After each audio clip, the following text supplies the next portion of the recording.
Hey, good morning. Stuck in traffic with Wolf Gorlick. A few minutes of IT security. So the 29C3 had a CTF. There was a capture the flag event, a bunch of challenges. One of them was a PCAP file. And I like PCAP files. So I pulled it down, and I was like, all right, I'm all ready to do it. And I had a couple different parsers I had written, and so I was ready to dig into it. And it ended up being a USB PCAP, which is pretty new to me at the time. And started playing with it, and lo and behold, what happened is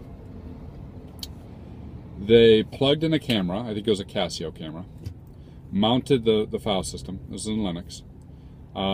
Did a LS on the file system. Then swiped a MyFair card on a different USB port, so swiped the card, and then using AES pipe and the key on the MyFair card, decrypted a file that was on the camera and cat it to the screen. All right, and all we had was this PCAP file. So I had to write something to replay keystrokes from the USB keyboard. Had to write something to interpret the file system, which incidentally it mounts before you do an else, which I found interesting. So it actually pre-caches, pre-mounts. Had to figure out when you're swiping the MyFair card where the key is passed, all these sort of things. Took a long time, but eventually we did figure it out, and we're able to decrypt the flag, and of course we all cheered. So what does this have to do with anything? At the time, there was no way to do USB packet capture easily, with Wireshark on Windows, and I do everything on Windows, which is why the system was on Linux and everything else. Wireshark released version 2.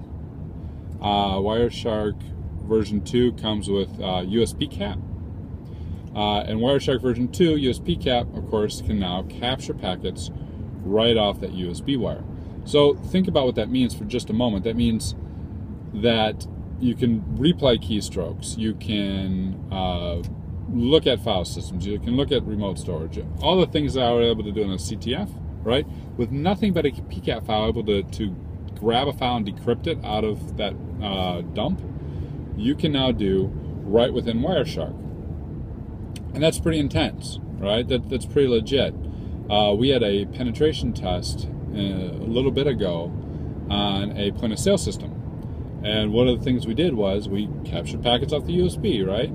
And of course the swipe card not encrypted, so you're able to get card data and sensitive data right off that USB line.